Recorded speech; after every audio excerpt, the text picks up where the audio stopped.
Hello, I'm Roy Clark, and this is my wife, Dr. Amy.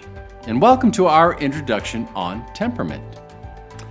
Today, we'd like to teach you just a little bit about temperament, how they work, what they are, and how you can get a better relationship by understanding them. So, a question that we get asked often is, what's the difference between temperament and personality? That's a really great question. So they are different, but we hope that they're similar. And we'll explain why. But first, let's look at what temperament is. Temperament is our inborn characteristics, or some people say our spiritual genetics. It's the way that we interact with people, the world, and the environment around us. Our personality, however, is our self-selected mask to help us deal with the world around us. The problem with masks is, though, they just don't last very long. And what happens is your true colors come out, or you start living by your temperament. So here's an equation that we want to teach you. It's temperament times environment equals personality. So we are born with this temperament, then we go through life experiences and ultimately develop a personality. So, born with temperament, but learn a personality. And we hope that they're somewhat similar, and we're going to teach you and tell you why. The reason why is because when that difference between our temperament and our personality is really great, then the person experiences a lot of stress, anxiety, and depression. So, a long time ago, there were only 4 temperaments. But now there are 5. Yes. So right? Until about 40 years ago, there was only 4 temperaments. If you do a Google search on it, you're going to pull up Hippocrates, and he was the one that coined the first 4 temperaments. And they are? Melancholy, sanguine, choleric, and the phlegmatic. But there was this group of people that just didn't fit into any of these boxes. That's me.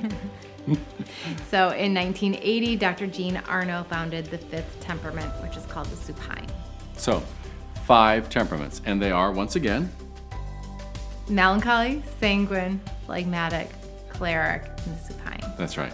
Now, there are 5 temperaments, but there are also 3 categories in which temperaments are measured in. So we measure temperament in 3 areas: inclusion, control, and affection.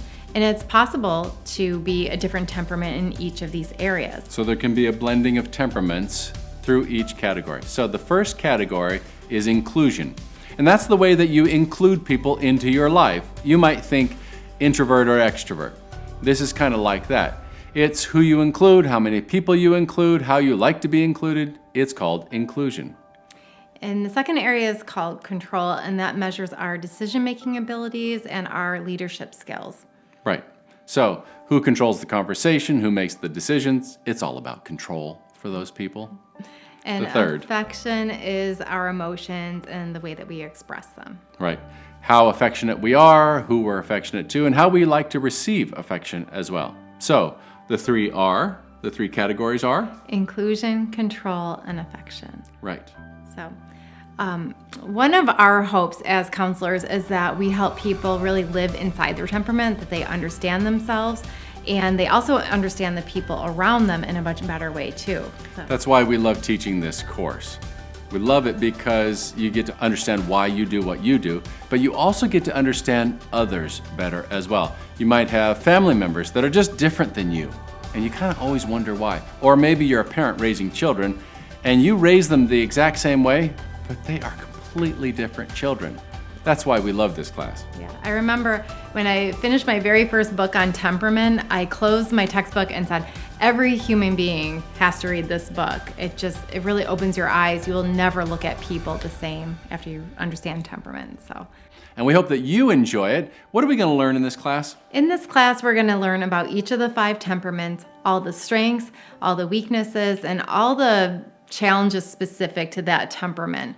We're also going to look at some really practical examples of what does temperament look like? How can you spot a melancholy at a party? Or how can you tell if somebody is choleric? Or how do you deal with a sanguine who's always the life of the party? Or somebody who's a supine who is very quiet. Usually they say, oh, I'm fine, but you can tell that there's really something wrong. So we'll give you great examples on how to deal with these people, or even how to better understand yourself. So thanks for stopping by the intro, and we look forward to seeing you in class. See you in class.